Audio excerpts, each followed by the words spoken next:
Okay, Big Barda and Beta Ray Bill. Brief history on both characters.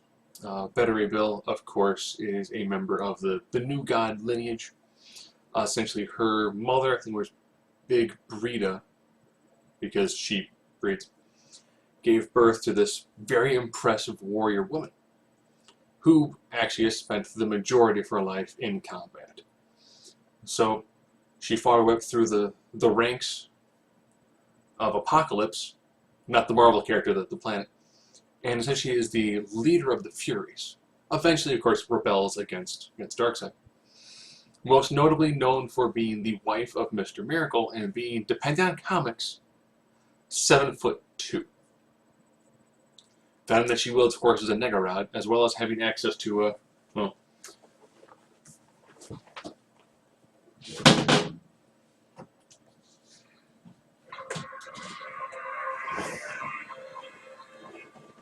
so just with a mother box, she can't actually fly on her own accord, but she actually flies with arrow discs.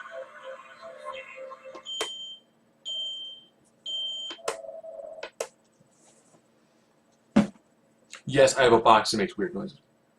And Beta Ray Bill is one of the last remaining Corbinites, with a K, not a C. He, while in his regular Corbinite form, actually did a pretty good job holding off 1980s Thor.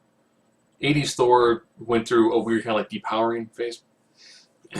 When his ship, Scuttlebutt, crash landed, he took the cane, because this is the time when Thor was whipping his hammer for about a minute. He went back to being, the human, instead of being the Asgardian. And then he was able to use the cane, which then created Mjolnir, and then he became a Thor-like creature. This style of him, of course, is actually a cyborg. This is cyborg alien wielding a pseudo Mjolnir called Stormbreaker, which gives him essentially the same abilities as Thor, with the removal of some of the Thor-only bits. So there's no God Blast from him. He also doesn't have the Warrior Madness. So, the nice thing about these two is they're really close to other characters. Big Barda has been shown to be every bit of the equal to Wonder Woman. Beta Ray Bill has been shown to be every bit of the equal to Thor. Now, this is going to be did Beta Ray Bill appear as a cameo character in the background of Guardians of the Galaxy in the Collector's Room? They show something in the background that appears to be blue and red being the cape. If it is Beta Ray Bill, awesome. I think that the look of that character is phenomenal. No, sorry, like that. I would love to see Big Barda in a movie as well. I think it'd be hard to find a woman of that size, because when they show her in the comics, she is substantially taller. I mean, she's huge in the comics. That could be the person that you get someone like an Ashley Flair. That's Charlotte for the non-WWE watchers. Or maybe that's the person they could get Gina Carano to play. But anyways, I'm diverging greatly. Now, as always with these, it's 5 to 4 person with 5 could beat the person with 4.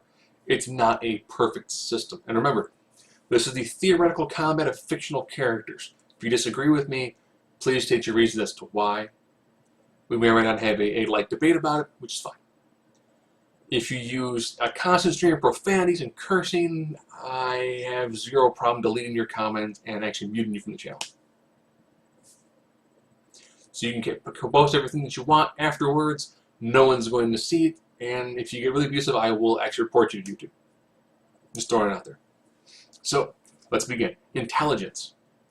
This was kind of a tough one to try to do right off the bat, because neither one of them are really known for having a really super high level of intelligence. Big Barda pretty much just knows war. She has been pretty much engaged in war her entire existence. For it's just war. During the time she was with Mr. Miracle, they actually did a bit where she burned some chili beans, because she didn't know how stoves work. She didn't know the cooking temperature.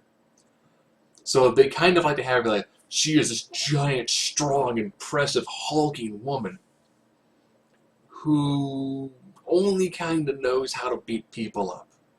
Doesn't really have any sort of finer skill sets. And I was like, well, I've got someone who is normally written as kind of an idiot. Beta Ray Bill, like most characters in the Thor universe, are not written like most people who wield the hammer. Thor, they're not written as being highly intellectual individuals. They're normally much more geared towards the physical side of things. However, this is a cyborg version. So if I'm looking at two characters that are never written as being really, truly intellectual giants, I will go with the enhanced processing speed of a cyborg. Fighting ability. This is Big Barda. Big Barda just knows war. She knows how to fight. She knows how to beat people. That is just one of the things that she actually has down to a peg. Strength. This one, depending on source, Big Barda is a 100 tonner. Beta Ray Bill is listed at 100 plus. Because he's been able to stalemate Thor and Hulk. And where Big Barda has stalemated Wonder Woman.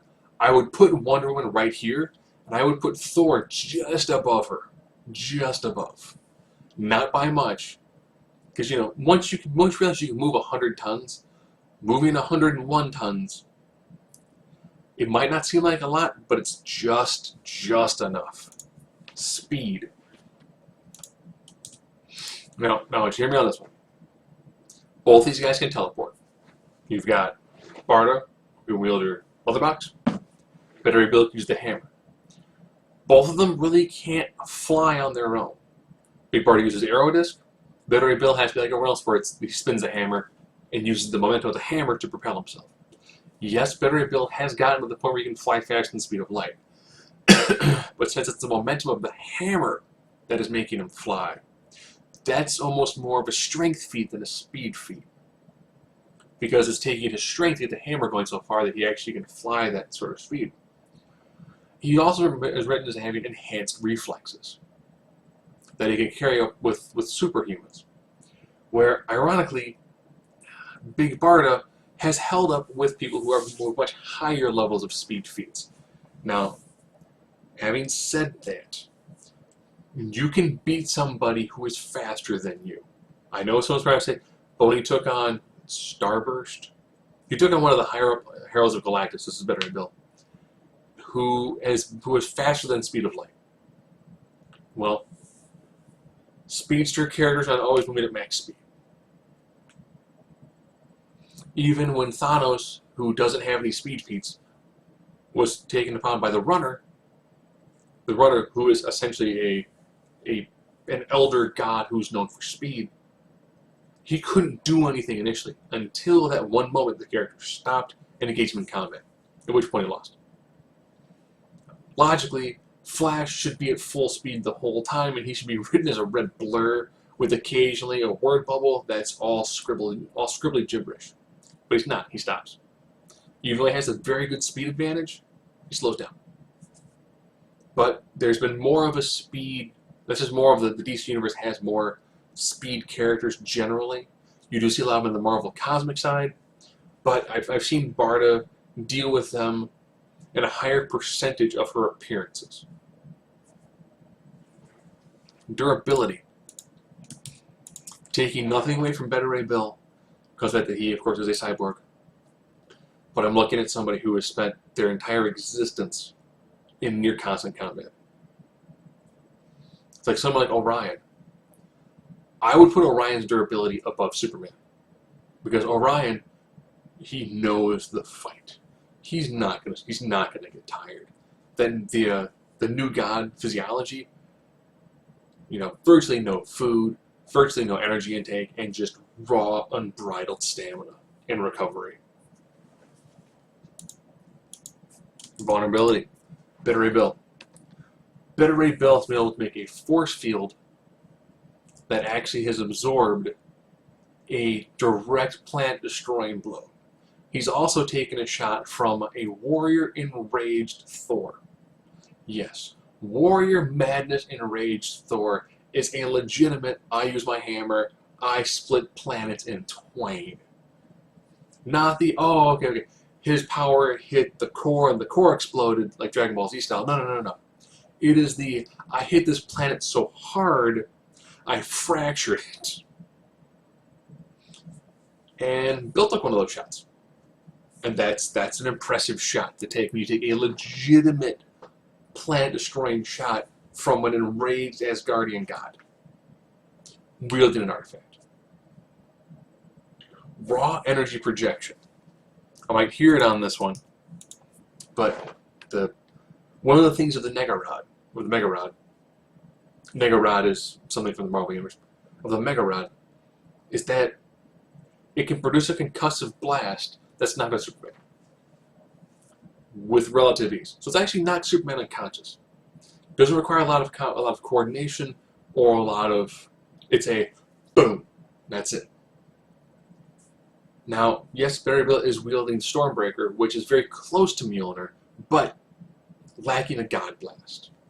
If it had the ability to wield God Blast, which is more has to do with the Asgardian nature of Thor versus the overall abilities of Stormbreaker. If he could do that, then yes, for me, God Blast is kind of one of the more powerful energy attacks. Until you start getting into, like the real far out cosmos. Because the God Blast actually is a blast that can harm a god. But Negarod has an easy ability to knock out someone with Superman's level. So if you knock out someone like Superman, who has tanked some really impressive shots, that's going to do a number to Better Bill. And, of course, Barda can do it multiple times in quick succession. Versatility.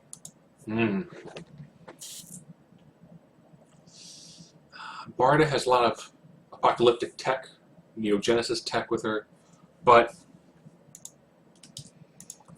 Stormbreaker, it's got all of the abilities of Mjolnir, except of course with the God Blast and things of that nature, that are more Asgardian based, but the weather manipulation, energy manipulation, the ability to absorb energy attacks and redirect them, force fields, I mean it's, I will say at least say Mjolnir and Stormbreaker, you're wielding an artifact. When you give a creature of that level of power, give them an artifact. That's impressive. Thor and Better Bill by themselves are powerful individuals.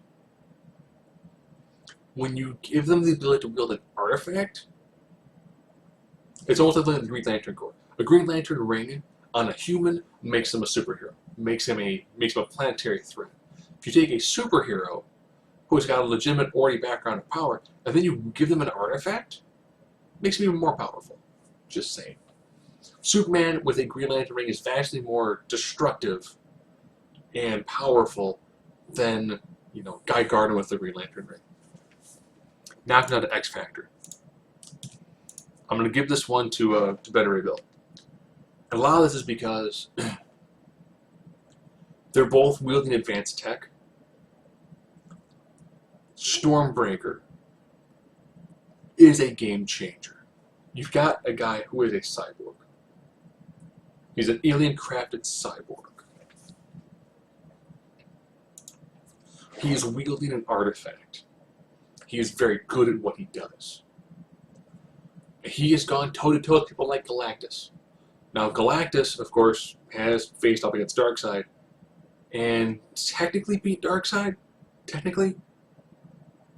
This, of course, was, I think it was a Darkseid, Galactus, it was called Hunger.